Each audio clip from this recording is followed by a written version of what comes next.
If you're unfamiliar with what a terrarium is, it's actually a planter that's a closed environment, and it creates its own ecosystem, providing water through evaporation and moisture, creating a humid environment for the plants to grow in and requiring little attention. In today's project, we're going to be showing you how we built this terrarium. Let's get started.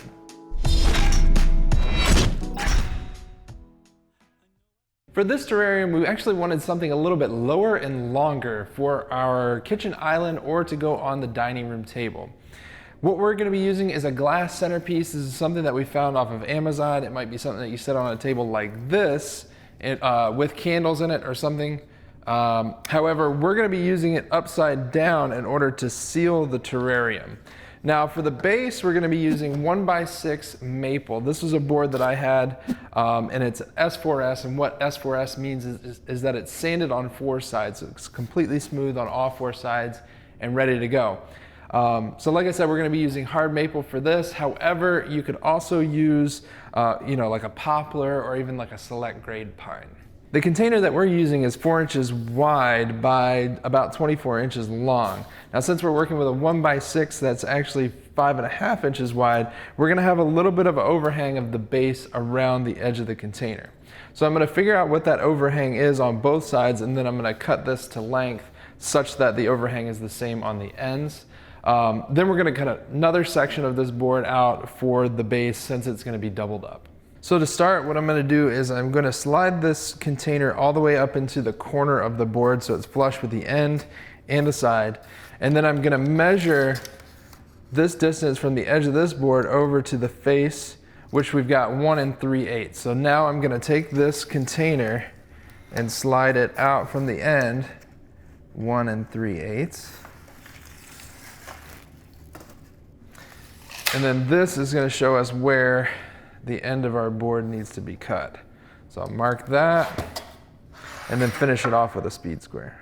So for this cut, or for this project actually, I'm going to be using the Dremel Ultra Saw. And the nice thing about this tool is that it's actually, it's got a ton of power, but it's also very small. It can cut up to 3/4 inch goods.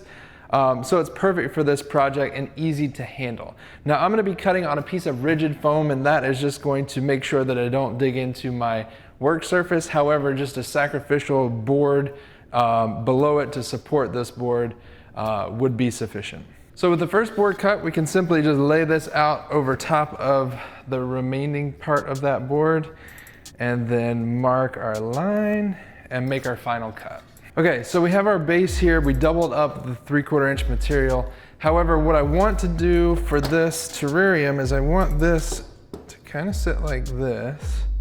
And then I want to cut out the center of the top board. And what that's gonna do is that's gonna give us 3/4 inch deep, basically, into the wood and allow for the soil to sit flush with the frame, or flush with the base and the top as well, so we don't have to mound it up. Okay, so I know that my total overhang is 1 3/8, so half of that is 11/16, and I've gone ahead and laid this out 11/16 in from the sides and the ends.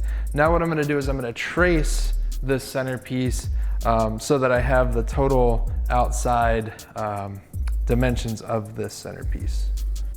All right, so I know the thickness of, just by measuring, I know the thickness of this container is 1/8 inch. So I'm going to draw another line inside of this one that is 1/8 inch inset from the line that I traced out before.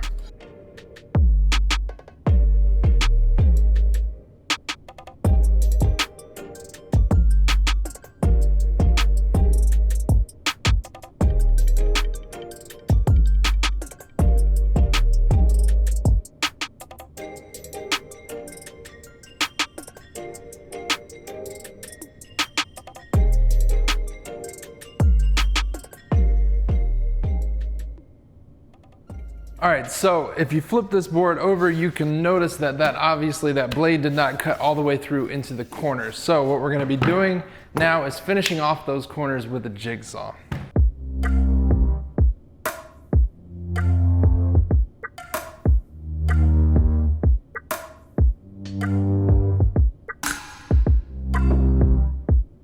Now we've got the inside cut out, so what I'm gonna do now is I'm gonna actually cut a little lip around around that cutout basically. And all I want is about an 1/8 inch deep lip, and that's just going to allow this container to have something to set into so that it's not moving around, say for instance if this thing gets bumped.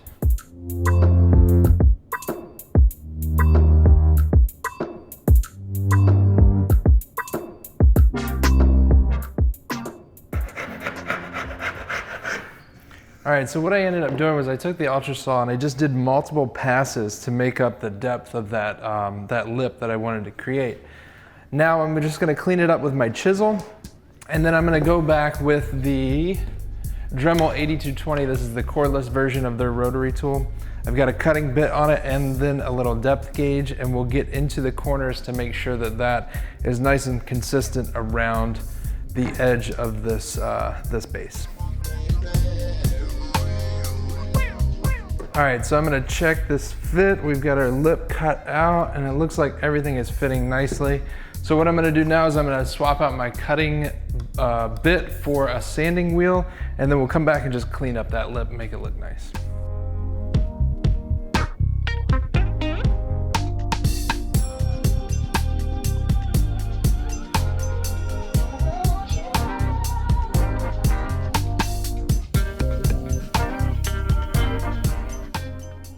All right, so now comes time for the glue up. So what I'm gonna do is I'm gonna flip this piece upside down, and I'm just gonna put a thin bead of glue all the way around the edge of this, and then we'll clamp it in place and let it set up.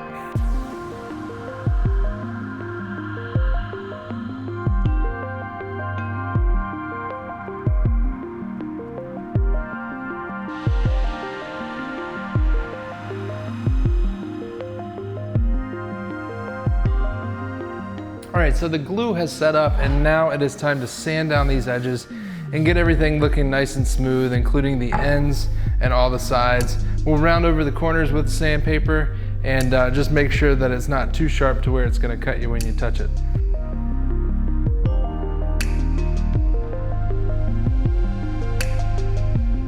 All right, so we've got it all sanded down. We smoothed out all the edges and unevenness. We rounded over all of the sharper corners, and now we're gonna head to the paint booth. So the way that I'm gonna do this is I'm going to waterproof the inside with an exterior paint. I've got black or something that we use to paint some things on the outside of the house. So that's what I'm gonna do. I'm gonna tape off the top of this and then spray the inside to be able to waterproof that area for the plants and not let the water rot this wood. Then I'm gonna come back and apply an oil to the outside, just a natural oil to make this outside of this maple look really nice.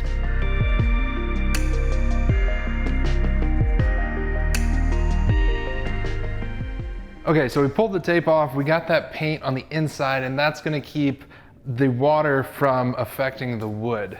Now what we're gonna be doing is we're gonna be applying a natural Danish oil. It's just a natural finish to the exterior of the base, and that's just going to bring out the natural beauty of the maple that we used for this project.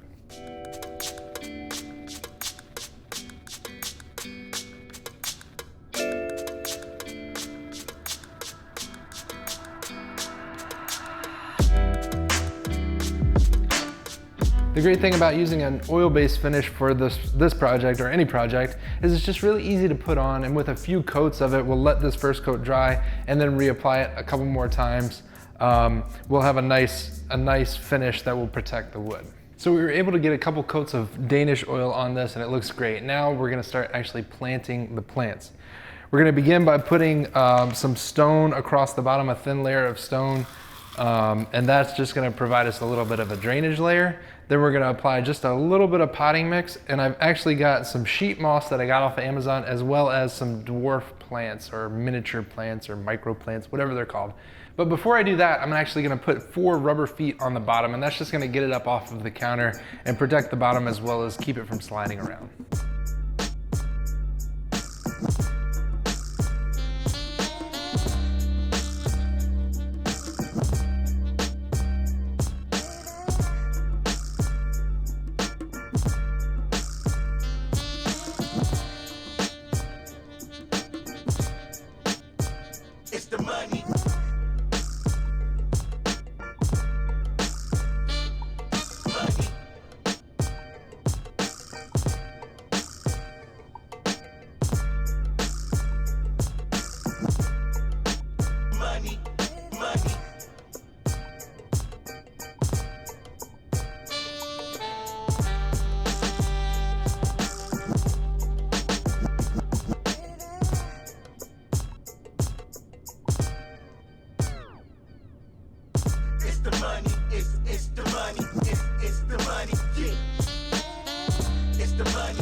So we're really excited with how this project turned out. I'm excited to have the terrarium in our house and see how this thing continues to grow over time. But wait, before you go, make sure you check out that video right there. YouTube thinks you'll like it, and I do too. If you want the written tutorial on this, that's gonna be right here in this link. And if you haven't subscribed already, make sure you hit that button right there so you won't miss out on any other future videos. Until next time, be safe and happy building.